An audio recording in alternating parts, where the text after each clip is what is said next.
ਰਾਮ ਨਾਮ ਮਨ ਬੇਦਿਆ,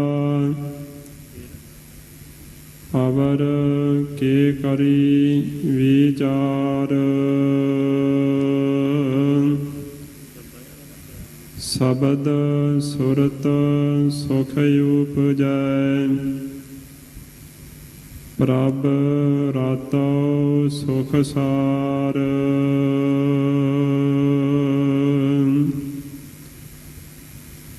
ਰਾਮ ਨਾਮ ਮਨ ਬੇਦਿਆ, ਅਵਰ ਕੇ ਕਰੀ ਵਿਚਾਰ।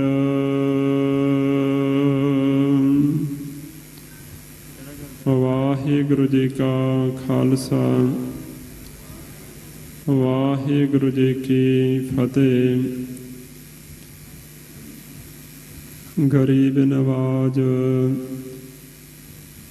ਦੀਨ ਦਇਆਲ ਅੰਤਰਜਾਮੀ ਸਤਿਗੁਰੂ ਸ੍ਰੀ ਗੁਰੂ ਗ੍ਰੰਥ ਸਾਹਿਬ ਜੀ ਦੀ ਪਾਵਨ ਪਵਿੱਤਰ ਹਜ਼ੂਰੀ ਵਿੱਚ ਸੁਭਾਇਮਾਨ ਹੋ ਰਹੀ ਗੁਰੂ ਸਰੂਪ ਸਾਧ ਸੰਗਤ ਜੀ, ਅਗਮ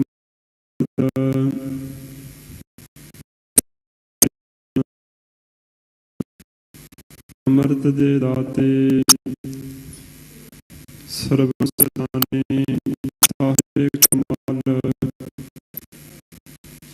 ਧੰਨ ਧੰਨ ਸਤਿਗੁਰੂ ਸ੍ਰੀ ਗੁਰੂ ਗੋਬਿੰਦ ਸਿੰਘ ਜੀ ਮਹਾਰਾਜ ਦੇ ਮਹਾਨ ਪਵਿੱਤਰ ਅਸਥਾਨ, ਖਾਲਸੇ ਦੇ ਜਨਮ ਅਸਥਾਨ ਤਖਤ ਸ੍ਰੀ ਕੇਸਗੜ੍ਹ ਸਾਹਿਬ ਜੀ ਵਿਖੇ ਆਪ ਸਭ ਸਜ ਰਹੇ ਹੋ। ਅੰਮ੍ਰਿਤ ਵੇਲੇ ਦੇ ਦੀਵਾਨ ਸਜ ਰਹੇ ਹਨ, ਜਿਸ ਵਿੱਚ ਆਪ ਸਭ ਮਾਈ ਭਾਈ ਰਾਗੀ ਸਿੰਘਾਂ ਪਾਸੋਂ ਆਸਾ ਦੀ ਵਾਰ ਦਾ ਕੀਰਤਨ, ਗੁਰਬਾਣੀ ਦੇ ਰਸ ਭਿੰਨੇ ਸ਼ਬਦਾਂ ਸਹਿਤ ਸਰਵਨ ਕਰ ਰਹੇ ਸੀ। ਵੱਡੇ ਭਾਗ ਹਨ ਜੋ ਇਸ ਅਸਥਾਨ ਤੇ ਗੁਰੂ ਮਹਾਰਾਜ ਜੀ ਦੀ ਸੰਗਤ ਵਿੱਚ ਬੈਠਣ ਦਾ ਸਾਨੂੰ ਸੁਭਾਗ ਸਮਾਂ ਪ੍ਰਾਪਤ ਹੋ ਰਿਹਾ ਹੈ। ਜਿਵੇਂ ਗੁਰੂ ਸਾਹਿਬ ਜੀ ਉਪਦੇਸ਼ ਬਖਸ਼ ਰਹੇ ਹਨ, ਮਨ ਚਿੱਤ ਬਿਰਤੀ ਇਕਾਗਰ ਕਰਕੇ ਸਰਵਨ ਕਰੀਏ। ਵਾਹਿਗੁਰੂ ਸਾਹਿਬ ਜੀ। ਸ੍ਰੀ ਰਾਗ ਮਹੱਲਾ ਪਹਿਲਾ। ਪਹਿਲੇ ਪਾਤਸ਼ਾਹ ਸਤਿਗੁਰੂ ਨਾਨਕ ਦੇਵ ਸਾਹਿਬ ਜੀ ਰਾਗ ਸ੍ਰੀ ਰਾਗ ਵਿੱਚ ਉਪਦੇਸ਼ ਬਖਸ਼ ਰਹੇ ਹਨ। ਰਾਮ ਨਾਮ ਮਨ ਬੇਦਿਆ, ਅਵਰ ਕੇ ਕਰੀ ਵਿਚਾਰ। ਸਤਿਗੁਰੂ ਨਾਨਕ ਦੇਵ ਸਾਹਿਬ ਜੀ ਫਰਮਾਉਂਦੇ ਹਨ, ਰਮੇ ਹੋਏ ਪਰਮੇਸ਼ਰ ਦੇ ਨਾਮ ਵਿੱਚ ਮਨ ਵਿੰਨਿਆ ਗਿਆ। ਜਿਸ ਗੁਰਮੁਖ ਦਾ ਮਨ ਪਰਮੇਸ਼ਰ ਦੇ ਨਾਮ ਨਾਲ ਜੁੜ ਗਿਆ, ਉਹਨਾਂ ਗੁਰਮੁਖਾਂ ਦੀ ਅਵਰ ਕੇ ਕਰੀ ਵਿਚਾਰ, ਹੋਰ ਕਿਹੜੀ ਵਿਚਾਰ ਦੱਸਣਾ ਕਰੀਏ। ਉਹਨਾਂ ਨੇ ਧੂਣੀਆਂ ਤਪਾਉਣੀਆਂ, ਜਲ ਧਾਰੇ ਕਰਨੇ, ਪੁੱਠੇ ਲਮਕਣਾ ਆਦਿ ਸਾਧਨ ਸਨ, ਉਹ ਸਾਰੇ ਹੀ ਛੱਡ ਦਿੱਤੇ। ਆਪਣੇ ਸਤਿਗੁਰਾਂ ਕੋਲੋਂ ਨਾਮ ਦੀ ਦਾਤ ਪ੍ਰਾਪਤ ਕਰਕੇ ਨਾਮ ਦੀ ਕੀਤੀ, ਅਭਿਆਸ ਕਰਦਿਆਂ ਕਰਦਿਆਂ ਰਾਮ ਨਾਮ ਮਨ ਵਿਦਿਆ,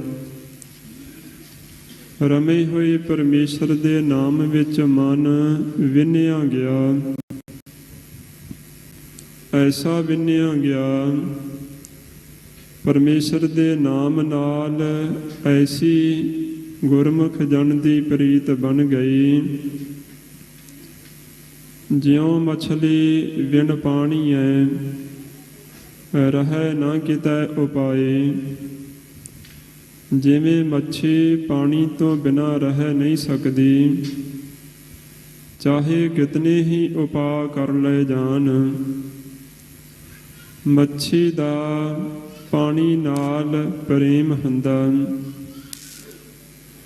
ਪਾਣੀ ਥੋੜਾ ਵੀ ਹੋਵੇ, ਮੈਲਾ ਕੁਚੈਲਾ ਵੀ ਹੋਵੇ, ਫਿਰ ਵੀ ਉਹ ਮੱਛੀ ਪਾਣੀ ਵਿੱਚ ਖੁਸ਼ ਹੈ।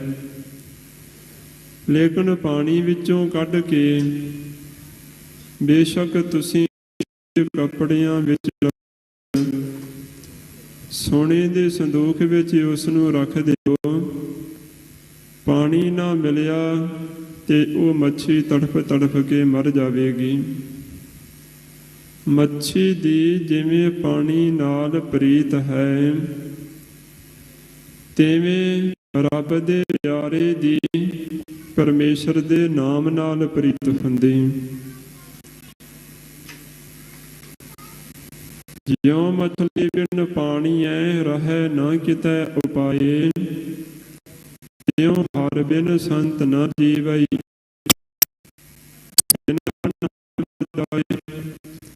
ਤਿਵੇਂ ਪਰਮੇਸ਼ਰ ਦੇ ਨਾਮ ਤੋਂ ਬਿਨਾਂ ਸੰਤ ਜਨ ਜੀ ਨਹੀਂ ਸਕਦੇ। ਨਾਮ ਤੋਂ ਬਿਨਾਂ ਤਾਂ ਉਹਨਾਂ ਦਾ ਮਰਨਾ ਹੀ ਹੋ ਜਾਂਦਾ।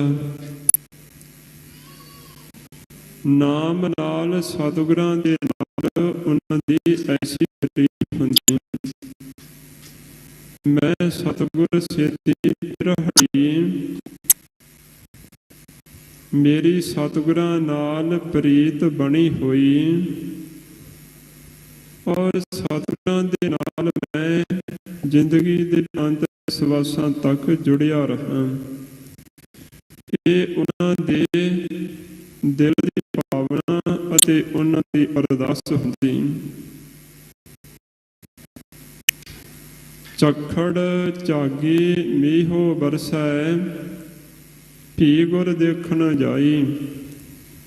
ਪ੍ਰਤੱਖ ਝੱਖੜ ਝੁਲ ਰਹੇ ਹੋਣ, ਮੋਹਲੇ ਧਾਰ ਮੀਂਹ ਦੀ ਵਰਖਾ ਹੋ ਰਹੀ ਹੋਵੇ, ਫਿਰ ਵੀ ਉਹ ਨੇਮ ਪ੍ਰੇਮ ਨਾਲ ਆਪਣੇ ਸਤਿਗੁਰਾਂ ਦੇ ਦਰਸ਼ਨ ਦੇਖਣ ਵਾਸਤੇ ਜਾਂਦੇ ਹਨ। ਸਮੁੰਦ ਸਾਗਰ ਹੋਵੇ ਬਹੁ ਖਾਰਾ, ਗੁਰਸਿੱਖ ਲੰਘ ਗੁਰ ਪਹਿ ਜਾਈ। ਬੇਸ਼ੱਕ ਰਸਤੇ ਵਿੱਚ ਭਾਵੇਂ ਖਾਰਾ ਸਮੁੰਦਰ ਸਾਗਰ ਵੀ ਕਿਉਂ ਨਾ ਆ ਜਾਵੇ, ਉਸ ਨੂੰ ਵੀ ਲੰਘ ਕੇ ਗੁਰਸਿੱਖ ਆਪਣੇ ਗੁਰੂ ਪਾਸ ਜਾ ਕੇ ਬੈਠਦੇ ਨੇ। ਕਿਉਂਕਿ ਗੁਰਸਿੱਖ ਨੂੰ ਇਹ ਸਮਝ ਪਈ ਕਿ ਇਸ ਕਲਯੁਗ ਅੰਦਰ ਆਪਣੇ ਸਤਿਗੁਰਾਂ ਪਾਸ ਬੈਠ ਕੇ ਜੋ ਪਰਮੇਸ਼ਰ ਦੀ ਸਿਫਤ ਸਲਾਹ ਸੁਣਨੀ ਹੈ, ਜੋ ਕੀਰਤਨ ਸੁਣਨਾ, ਗੁਰਬਾਣੀ ਸੁਣਨੀ, ਕਥਾ ਵਿਚਾਰ ਸੁਣਨੀ, ਕਲਯੁਗ ਅੰਦਰ ਸੰਸਾਰ ਸਮੁੰਦਰ ਤੋਂ ਪਾਰ ਉਤਰਨ ਲਈ ਇਹ ਸਭ ਤੋਂ ਸੌਖਾ ਸਾਧਨ ਹੈ। ਤੇ ਸਭ ਤੋਂ ਉੱਚਾ ਸਾਧਨ ਹੈ। ਸਤ ਸੰਗਤ ਵਿੱਚ ਬੈਠ ਕੇ ਆਪਣੇ ਪਰਮੇਸ਼ਰ ਨਾਲ, ਆਪਣੇ ਸਤਿਗੁਰਾਂ ਨਾਲ ਜੁੜ ਜਾਣਾ ਕਲਯੁਗ ਅੰਦਰ ਸਭ ਤੋਂ ਸੌਖਾ ਸਾਧਨ ਤੇ ਸਭ ਤੋਂ ਉੱਚਾ ਤੇ ਸਭ ਤੋਂ ਵੱਡਾ ਸਾਧਨ ਹੈ। ਇਸ ਦੇ ਬਰਾਬਰ ਕੋਈ ਵੀ ਹੋਰ ਕਰਮ ਧਰਮ ਤੇ ਸਾਧਨ ਪੁੱਜ ਨਹੀਂ ਸਕਦਾ। ਭਾਈ ਗੁਰਦਾਸ ਜੀ ਆਪਣੀ ਬਾਣੀ ਵਿੱਚ ਫਰਮਾਉਂਦੇ, ਇਸੇ ਕਰਕੇ ਸਿੱਖ ਗੁਰੂ ਦੀ ਸੰਗਤ ਨਾਲ ਪ੍ਰੀਤ ਕਰਦਾ ਤੇ ਐਸੀ ਸੰਗਤ ਨਾਲ ਪੱਕੀ ਪ੍ਰੀਤ ਕਿ ਸਤਿਗੁਰਾਂ ਦੀ ਸੰਗਤ ਨੂੰ ਸਿੱਖ ਕਦੇ ਵੀ ਤਿਆਗ ਨਹੀਂ ਸਕਦਾ। ਮਾਰਬੇ ਕੋ ਤਰਾਸ ਦੇਖ ਚੋਰ ਨਾ ਤਜਤ ਚੋਰੀ। ਚੋਰ ਦੀ ਜਿਵੇਂ ਚੋਰੀ ਨਾਲ ਪ੍ਰੀਤ ਹੁੰਦੀ, ਉਹ ਕਦੇ ਚੋਰੀ ਨੂੰ ਤਿਆਗ ਨਹੀਂ ਸਕਦਾ। ਮੌਤ ਦਾ ਡਰ ਦੇਖ ਕੇ ਵੀ ਚੋਰ ਚੋਰੀ ਨਹੀਂ ਛੱਡਦਾ। ਚੋਰੀ ਕਰਨ ਵਾਸਤੇ ਆਪਣੇ ਸਾਥੀ ਮਿੱਤਰਾਂ ਸਮੇਤ ਘਰੋਂ ਤੁਰ ਪਿਆ। ਰਸਤੇ ਵਿੱਚ ਜਾਂਦਿਆਂ ਹੋਇਆਂ ਚੋਰ ਦਾ ਮਨ ਡਰਦਾ ਹੈ, ਸਹਿਕਦਾ ਹੈ ਕਿ ਜਿਸ ਘਰ ਨੂੰ ਜਾ ਕੇ ਮੈਂ ਸੰਨ ਲਾਉਣੀ, ਉਸ ਘਰ ਦੇ ਜੀ ਮੈਂਬਰ ਉੱਠ ਖਲੋਤੇ। ਹੋ ਸਕਦਾ ਹੈ ਕਿਸੇ ਮਾਰੂ ਸ਼ਸਤਰ ਦੇ ਨਾਲ ਉਹ ਮੈਨੂੰ ਉੱਥੇ ਹੀ ਮਾਰ ਦੇਣ। ਜੇ ਪਕੜਿਆ ਗਿਆ ਤੇ ਸਮੇਂ ਦੀ ਸਰਕਾਰ ਮੈਨੂੰ ਕਰੜੀ ਸਜ਼ਾ ਵੀ ਦੇ ਸਕਦੀ ਹੈ। ਤੇ ਪਿਛਲੇ ਸਮੇਂ ਦੇ ਵਿੱਚ ਤਾਂ ਚੋਰ ਦੀ ਇਹ ਰਾਜਿਆਂ ਵੱਲੋਂ ਸਜ਼ਾ ਨਿਯੁਕਤ ਕੀਤੀ ਹੁੰਦੀ। ਤੇ ਭਾਈ ਗੁਰਦਾਸ ਜੀ ਵੀ ਦੱਸਦੇ ਹਨ, ਜੈਸੇ ਚੋਰ ਚਾਹੀਏ ਚੜਾਇਓ ਸੂਰੀ ਚੌਬਟਾਵੇਂ। ਜਿਸ ਤਰ੍ਹਾਂ ਚੋਰ ਨੂੰ ਚੁਰਸਤੇ ਵਿੱਚ ਲਿਆ ਕੇ ਤੇ ਸੂਲੀ ਤੇ ਚੜਾ ਦੇਣਾ ਕਰੀਏ, ਇਹ ਉਹਦੀ ਯੋਗ ਸਜ਼ਾ ਹੈ। ਪਿਛਲੇ ਸਮੇਂ ਵਿੱਚ ਰਾਜਿਆਂ ਵੱਲੋਂ ਇਹ ਸਜ਼ਾ ਦਿੱਤੀ ਜਾਂਦੀ ਸੀ। ਚੋਰ ਪਕੜਿਆ ਜਾਵੇ ਤੇ ਸੂਲੀ ਤੇ ਚੜਾ ਦਿੱਤਾ ਜਾਂਦਾ ਸੀ।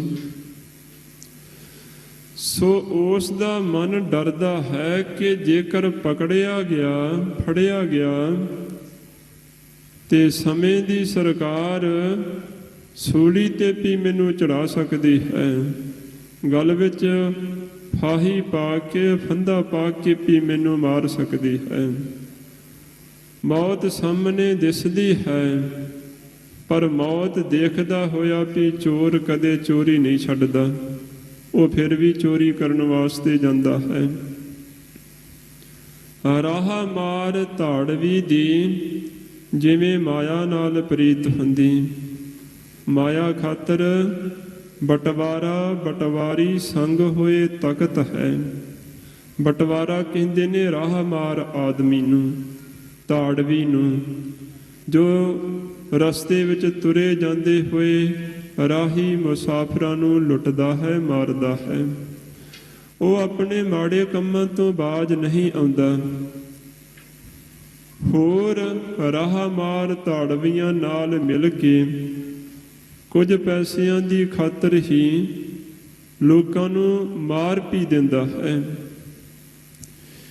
ਵਸ਼ਈ ਪੁਰਸ਼ ਦੀ ਜਿਵੇਂ ਪਰ ਸਰੀਰ ਨਾਲ ਪ੍ਰੀਤ ਹੁੰਦੀ। ਬੇਸਵਾ ਰਤ ਬਿਰਥਾ ਭਏ, ਮਨ ਮੈਂ ਨਾ ਸ਼ੰਕਾ ਮੰਨੈ। ਪਰ ਸਰੀਰ ਨਾਲ ਕੁਕਰਮ ਕਰਨ ਤੇ ਮੇਰੇ ਸਰੀਰ ਨੂੰ ਅਜਿਹੇ ਅਸਾਧ ਰੋਗ ਵੀ ਲੱਗ ਸਕਦੇ ਨੇ, ਜਿਨ੍ਹਾਂ ਰੋਗਾਂ ਦਾ ਇਸ ਸੰਸਾਰ ਤੇ ਕੋਈ ਇਲਾਜ ਨਹੀਂ, ਜੋ ਰੋਗ ਲਾ ਇਲਾਜ ਕਹੇ ਗਏ ਨੇ।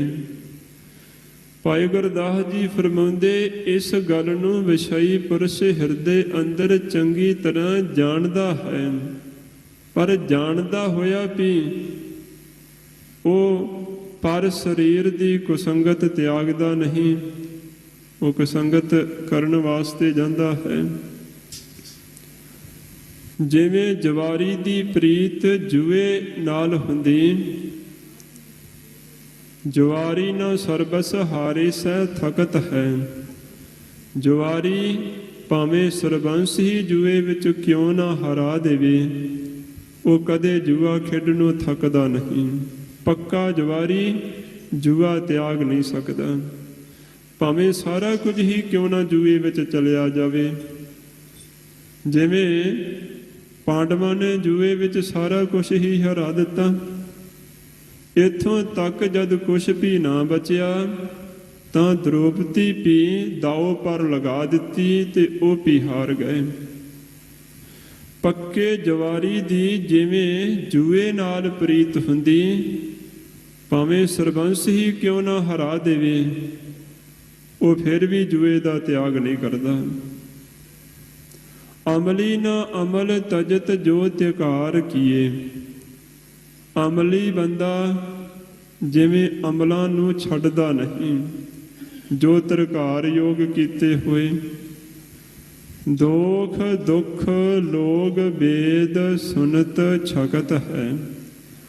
ਅਮਲਾਂ ਦਾ ਸੇਵਨ ਕਰਨ ਤੇ ਜੋ ਦੋਸ਼ ਪ੍ਰਾਪਤ ਹੁੰਦੇ ਹਨ, ਜੋ ਦੁੱਖ ਪ੍ਰਾਪਤ ਹੁੰਦੇ ਨੇ, ਉਹ ਲੋਕਾਂ ਕੋਲੋਂ ਵੀ ਸੁਣਦਾ ਹੈ, ਧਾਰਮਿਕ ਗ੍ਰੰਥਾਂ ਵਿੱਚੋਂ ਵੀ ਪੜ੍ਹਦਾ ਹੈ, ਪਰ ਫਿਰ ਵੀ ਅਮਲਾਂ ਦਾ ਤਿਆਗ ਨਹੀਂ ਕਰਦਾ। ਉਹ ਅਮਲਾਂ ਦਾ ਸੇਵਨ ਕਰਦਾ ਹੈ। ਸੋ ਇਹਨਾਂ ਦੀ ਜਿਵੇਂ ਕੁਸੰਗਤ ਨਾਲ ਪੱਕੀ ਪ੍ਰੀਤ, ਅਦਮ ਅਸਾਧ ਸੰਗ ਛਾੜਤ ਨਾ ਅੰਗੀਕਾਰ। ਅਦਮ ਕਹਿੰਦੇ ਨੇ ਨੀਚ ਨੂੰ, ਅਸਾਧ ਕਹਿੰਦੇ ਨੇ ਵਿਗੜੇ ਮਨ ਵਾਲੇ ਪੁਰਸ਼ ਨੂੰ, ਜਿਸ ਨੇ ਆਪਣਾ ਮਨ ਸਾਧਿਆ ਨਹੀਂ। ਅਦਮ ਅਸਾਧ, ਅਦਮ ਨੀਚ, ਅਸਾਧ ਵਿਗੜੇ ਮਨ ਵਾਲੇ ਪੁਰਸ਼, ਸੰਗ ਛਾੜਤ ਨਾ ਅੰਗੀਕਾਰ। ਕੁਸੰਗਤ ਦਾ ਫਲ ਮਾੜਾ ਦੇਖ ਕੇ ਵੀ ਕੁਸੰਗਤ ਛੱਡਦੇ ਨਹੀਂ, ਉਸ ਨੂੰ ਅੰਗੀਕਾਰ ਕਰਦੇ ਨੇ। ਜਿਵੇਂ ਚੋਰ ਦੀ ਚੋਰੀ ਨਾਲ ਪ੍ਰੀਤ, ਭਾਵੇਂ ਉਸ ਨੂੰ ਪਤਾ ਕਿ ਇਹਦਾ ਫਲ ਮਾੜਾ ਹੈ, ਫਿਰ ਵੀ ਉਹ ਚੋਰੀ ਤਿਆਗਦਾ ਨਹੀਂ।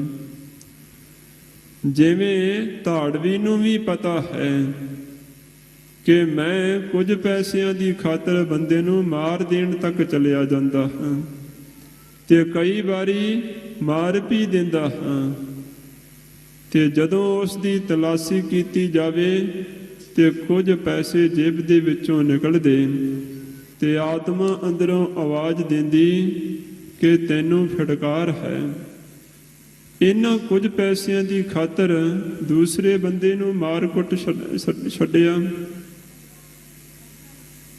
ਸੋ ਇਹ ਆਵਾਜ਼ ਉਸ ਨੂੰ ਵੀ ਮਿਲਦੀ ਹੈ, ਉਸ ਨੂੰ ਵੀ ਪਤਾ ਹੈ ਜੋ ਮੈਂ ਕੰਮ ਕਰ ਰਿਹਾ ਹਾਂ ਇਹ ਮਾੜਾ ਹੈ, ਇਹਦਾ ਫਲ ਵੀ ਮੈਨੂੰ ਮਾੜਾ ਪ੍ਰਾਪਤ ਹੋਣਾ ਹੈ, ਪਰ ਫਿਰ ਵੀ ਉਹ ਛੱਡਦਾ ਨਹੀਂ।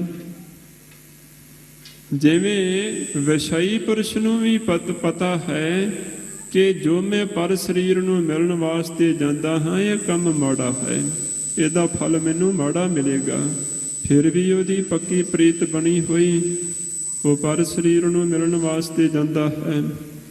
ਜਵਾਰੀ ਦੀ ਜਿਵੇਂ ਪ੍ਰੀਤ ਜੂਏ ਨਾਲ, ਅਮਲੀ ਬੰਦੇ ਦੀ ਪ੍ਰੀਤ ਜਿਵੇਂ ਅਮਲਾਂ ਦੇ ਨਾਲ, ਤਿਵੇਂ ਭਾਈ ਗੁਰਦਾਸ ਜੀ ਫਰਮਾਉਂਦੇ, ਸਿੱਖ ਦੀ ਪ੍ਰੀਤ ਗੁਰੂ ਕੀ ਸੰਗਤ ਨਾਲ ਹੋਇਆ ਕਰਦੀ। ਤਿਵੇਂ ਗੁਰਸਿੱਖ ਸਾਧ ਸੰਗ ਛਾੜ ਨਾ ਸਕਤ ਹੈ। ਜੋ ਗੁਰਸਿੱਖ ਹੈ ਉਹ ਸਾਧ ਸੰਗਤ ਨੂੰ ਛੱਡ ਨਹੀਂ ਸਕਦਾ, ਸਾਧ ਸੰਗਤ ਤੋਂ ਬਗੈਰ ਰਹਿ ਨਹੀਂ ਸਕਦਾ।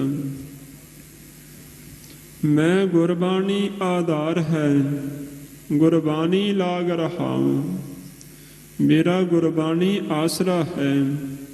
ਔਰ ਇੱਕ ਇਹ ਹੀ ਅਰਦਾਸ ਬੇਨਤੀ ਕਰਦਾ ਹਾਂ ਕਿ ਜ਼ਿੰਦਗੀ ਦੇ ਅੰਤਲੇ ਸਵਾਸਾਂ ਤੱਕ ਇਸ ਗੁਰਬਾਣੀ ਦੇ ਨਾਲ ਜੁੜਿਆ ਰਹਾਂ। ਤੇ ਸਿੱਖ ਦਾ ਮਨ ਗੁਰਬਾਣੀ ਦੇ ਨਾਲ ਇਤਨਾ ਰਚ ਮਿਚ ਗਿਆ ਕਿ ਭਾਵੇਂ ਸੀਸ ਤੇ ਆਰਾ ਰੱਖ ਕੇ ਜਲਾਦ ਨੇ ਆਰਾ ਫੇਰਨਾ ਸ਼ੁਰੂ ਕਰ ਦਿੱਤਾ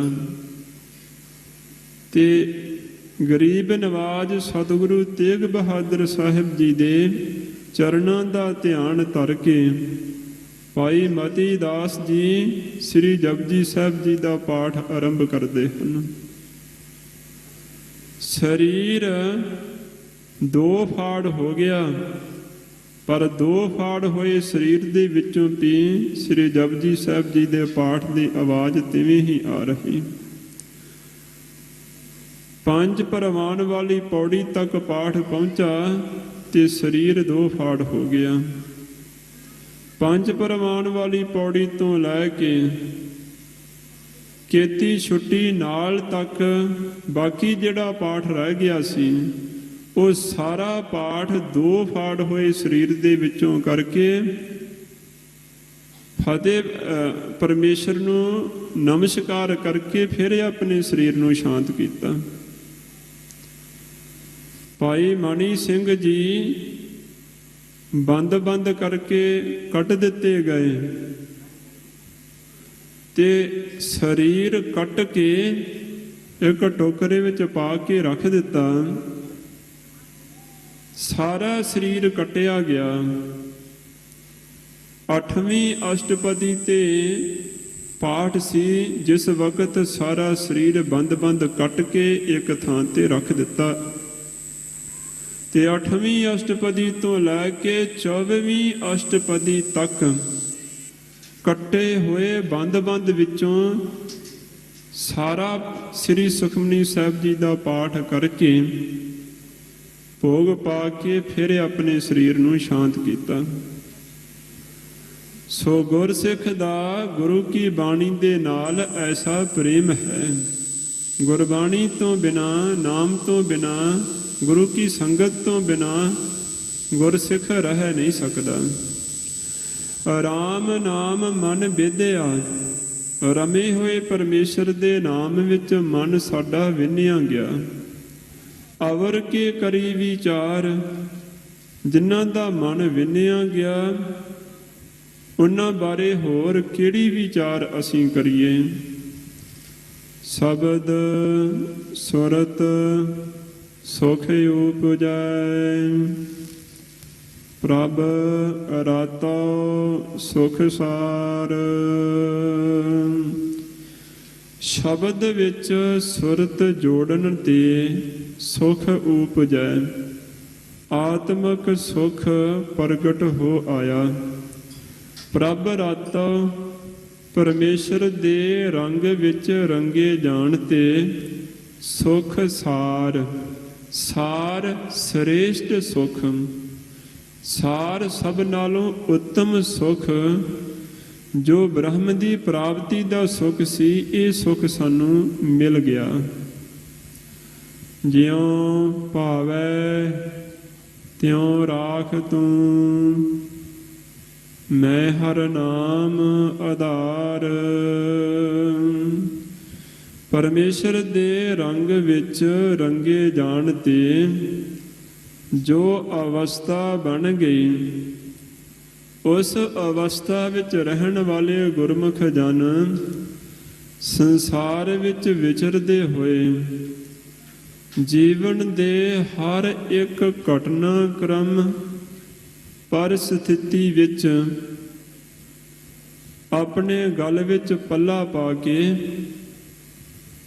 ਦੁੱਖ ਹੋਵੇ ਸੁੱਖ ਹੋਵੇ ਉਹ ਆਪਣੇ ਸਤਿਗੁਰਾਂ ਦੇ ਅੱਗੇ ਇਹੀ ਅਰਦਾਸ ਕਰਦੇ, ਜਿਉ ਭਾਵੈ ਤਿਉ ਰਾਖ ਤੂੰ। ਹੇ ਪਰਮੇਸ਼ਰ, ਜਿਵੇਂ ਤੈਨੂੰ ਭਾਵੇ ਤਿਵੇਂ ਹੀ ਤੂੰ ਮੈਨੂੰ ਰੱਖਣਾ ਕਰ।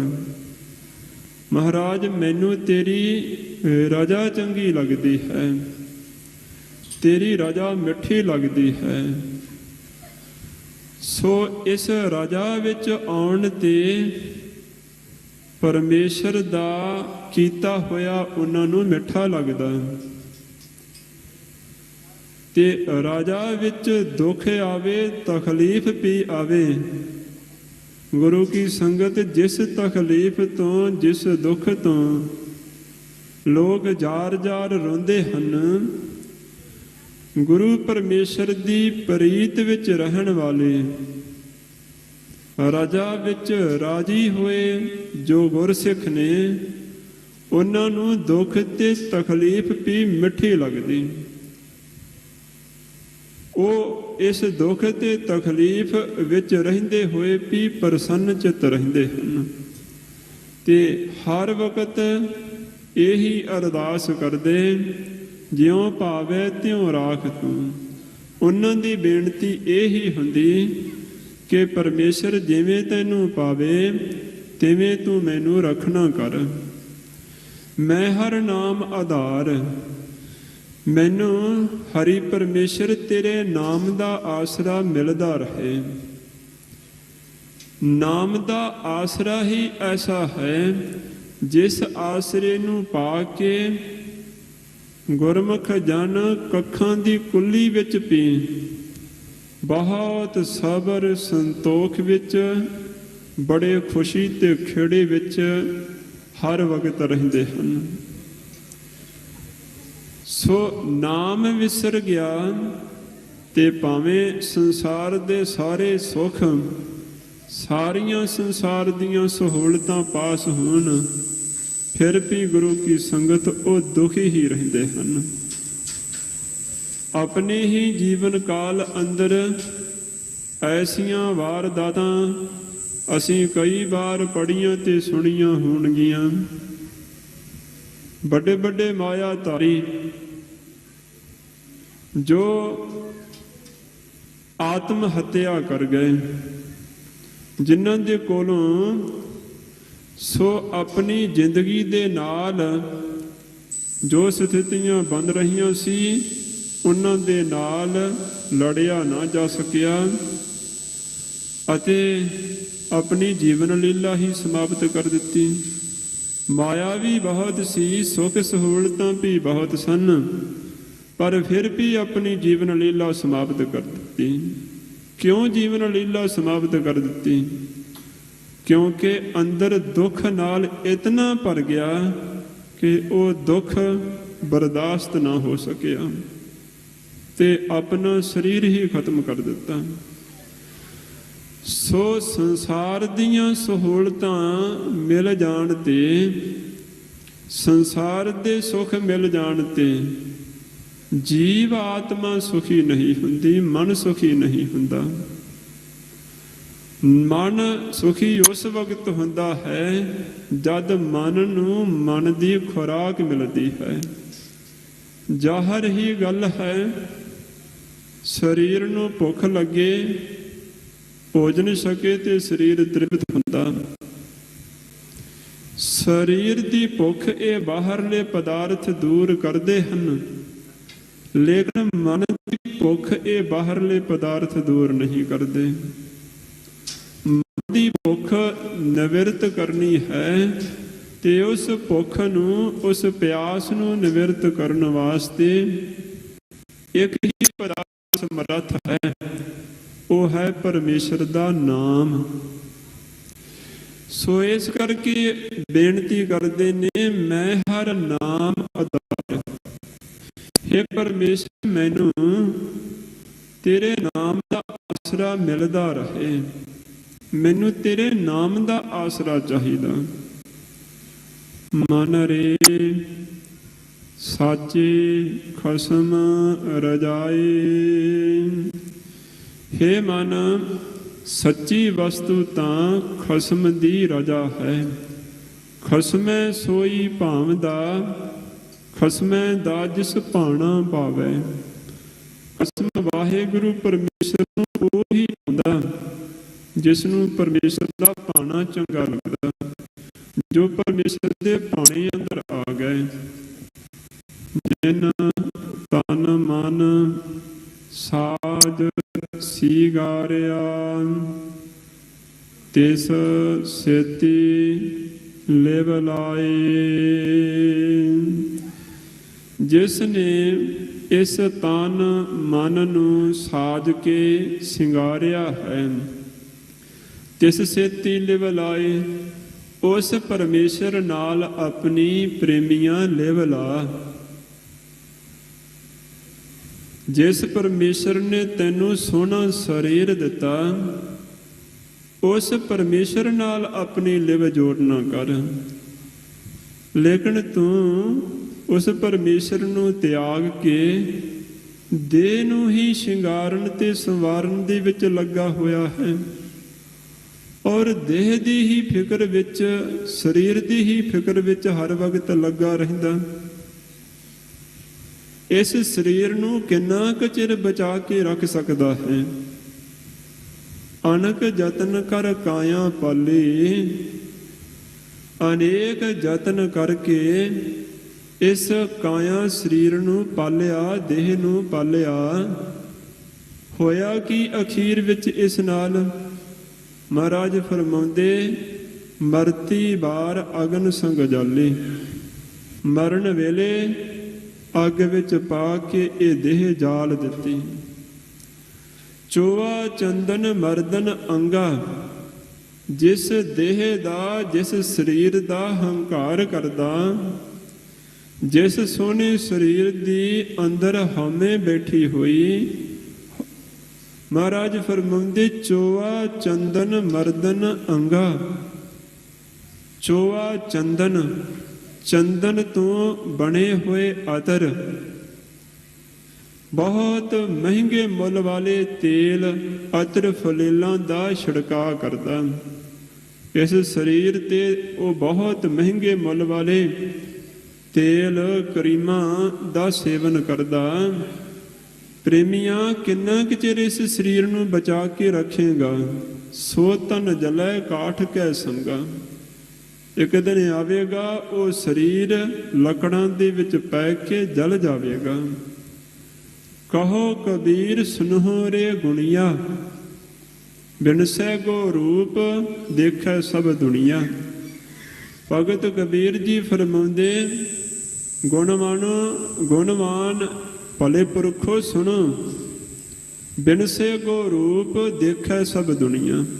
ਜਿਸ ਰੂਪ ਦਾ ਇਹ ਮਾਨ ਕਰਦਾ ਪਿਆ ਹੈ, ਇਹ ਰੂਪ ਇੱਕ ਦਿਨ ਬਿਨਸ ਜਾਵੇਗਾ।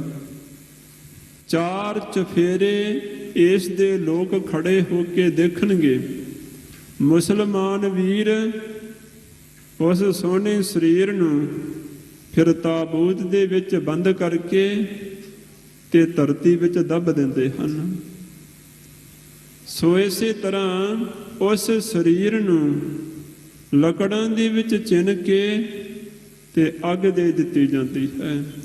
ਜਿਸ ਰੂਪ ਦੀਆਂ ਸਿਫਤਾਂ ਹੁੰਦੀਆਂ ਸੀ, ਜਿਸ ਦੇਹ ਦੀਆਂ ਸਿਫਤਾਂ ਹੁੰਦੀਆਂ ਸੀ, ਇੱਕ ਦਿਨ ਉਸ ਸਰੀਰ ਤੇ ਐਸਾ ਆਉਂਦਾ, ਚਾਰ ਚਫੇਰੇ ਲੋਕ ਖੜੇ ਦੇਖਦੇ ਹਨ ਤੇ ਉਹ ਅੱਗ ਦੇ ਵਿੱਚ ਲੱਟ ਲੱਟ ਜਲ ਜਾਂਦਾ ਹੈ।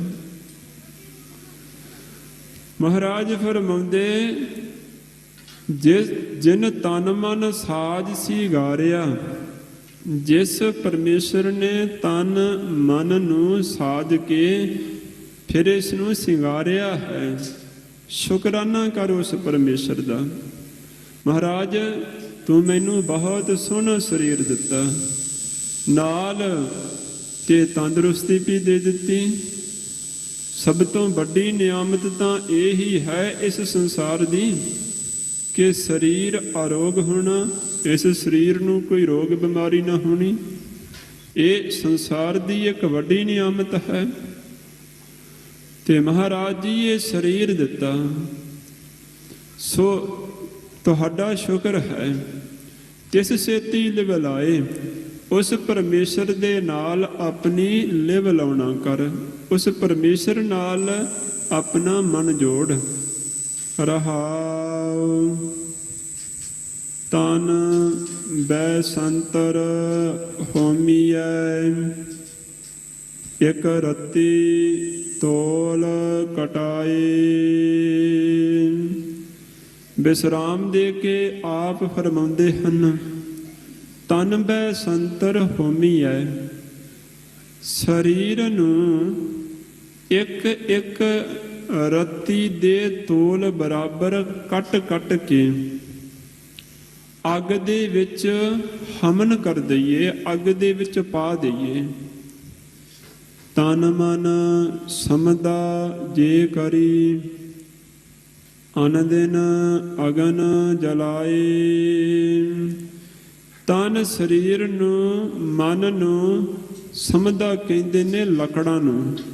ਤਨ ਮਨ ਨੂੰ ਲੱਕੜਾਂ ਦੀ ਤਰ੍ਹਾਂ ਕਰਕੇ ਜੇਕਰ ਰਾਤ ਦਿਨ ਅੱਗ ਵਿੱਚ ਜਲਾਉਣਾ ਕਰੇ।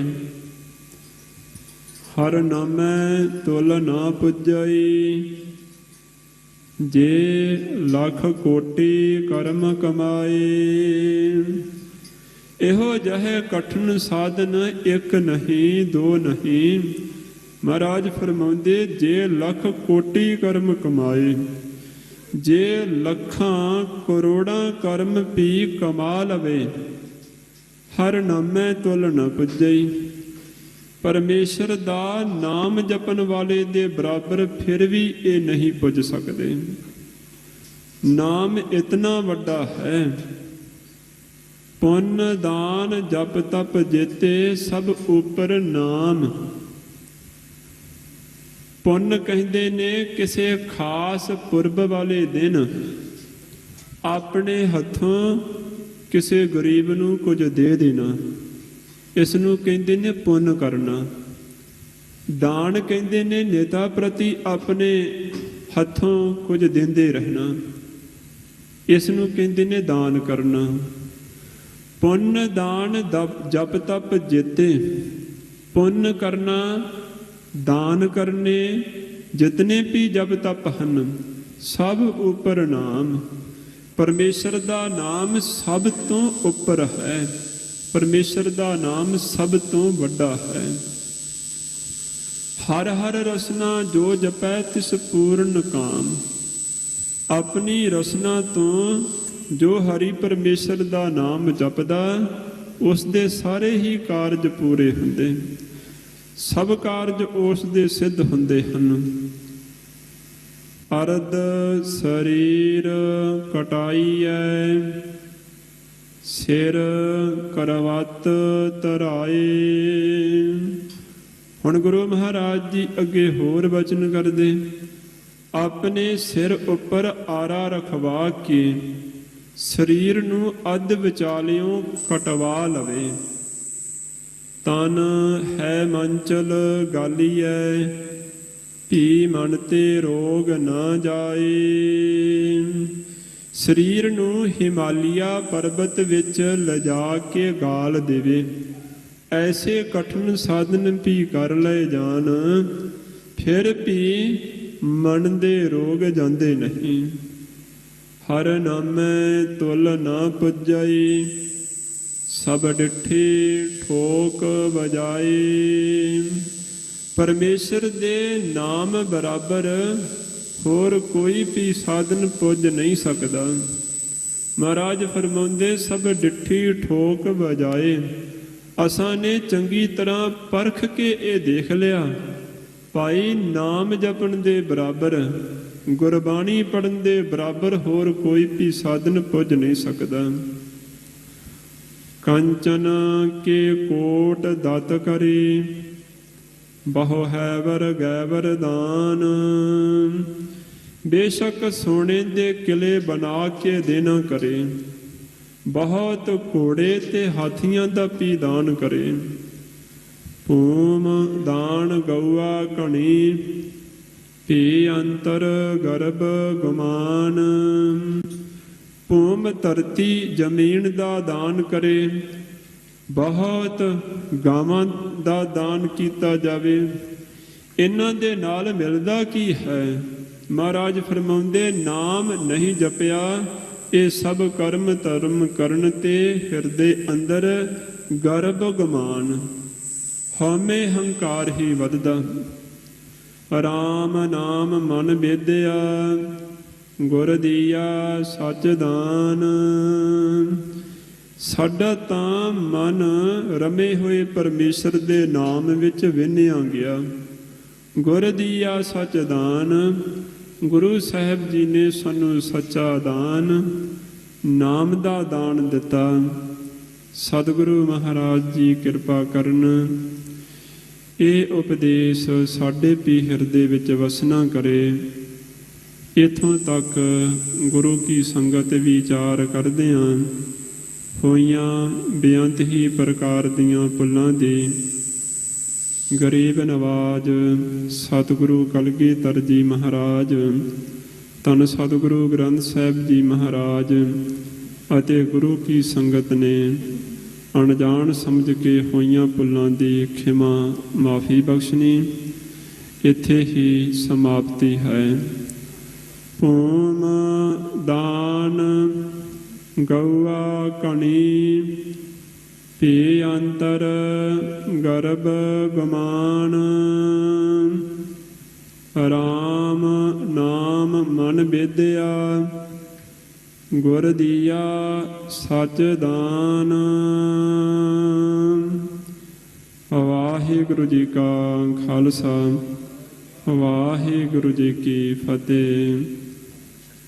ਗਰੀਬ ਨਵਾਜ, ਦੀਨ ਦਇਆਲ ਅੰਤਰਜਾਮੀ